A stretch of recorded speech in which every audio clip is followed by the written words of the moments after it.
judicial corruption itu sangat merusak keadilan, sangat merusak marwah hakim, pejabat peradilan, hakim, panitera, jurusita itu berupaya untuk mempermainkan pihak-pihak berperkara, menekan pihak perkara supaya menyetor uang untuk kelancaran perkara atau kelancaran eksekusi.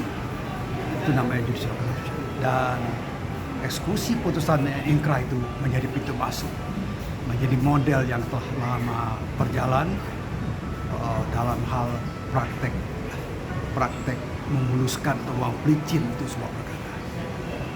Ini sulit diberantas karena pelakunya itu selalu berbicara langsung dengan pihak pencari keadilan dan tidak pernah terbuka, bahkan dengan kode-kode atau dengan satu tulisan dalam satu pertemuan. Jadi tidak pernah bisa direkam. Tetapi percayalah, ya, kalau seandainya para pihak yang menjadi korban ini melapor ke KPK, melapor ke Komisi Yudisial, memberikan nama, alamat, nomor telepon, perkara nomor berapa bisa dilacak.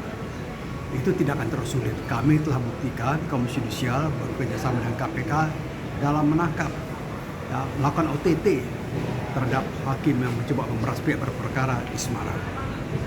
Pemirsa, sebelum kita melanjutkan dialog kami ingin menyapa sudah hadir bersama kami Profesor Andi Muhammad Asrun yang merupakan komisioner dari Komisi Yudisial. Selamat malam, Prof. Terima kasih sudah bergabung bersama kami. Sama-sama. Itu ada Prof. Aswanto, ada Mas Yudi Purnomo, jagonya KPK dulu. Betul, betul. Ada Prof. Andi. Ya, siap.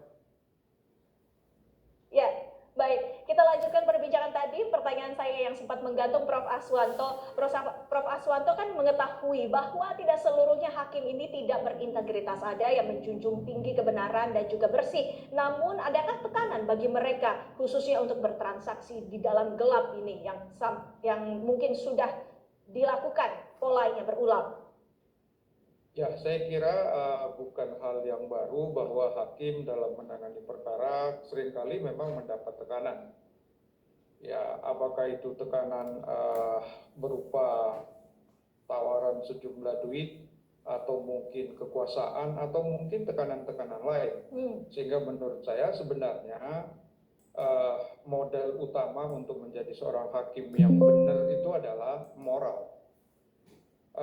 Artinya kalau dia tidak punya integritas moral yang bagus, kalau dia mengalami tekanan-tekanan atau mengalami sesuatu iming-iming lalu dia tergoda, ya itu karena persoalan integritas. Tetapi sepanjang integritasnya bagus, digoda apapun, iming-iming apapun, dia akan terbebas dari itu. Dan menurut saya banyak hakim juga sebenarnya yang punya integritas seperti itu.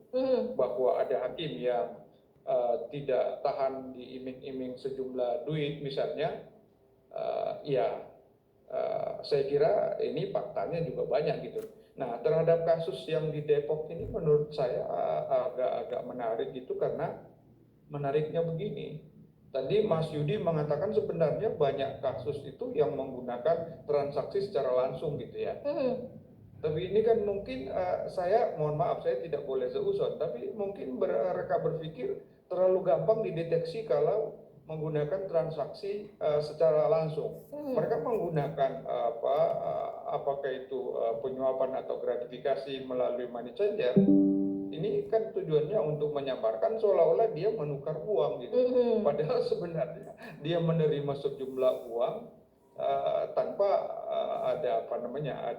dia tidak menukar, tapi memang menggunakan modus saja, mengambil di tempat money changer seolah-olah kan orang tahu kalau ke money changer kan dia akan menukar gitu. Tapi ini dia tinggal menerima di sana gitu.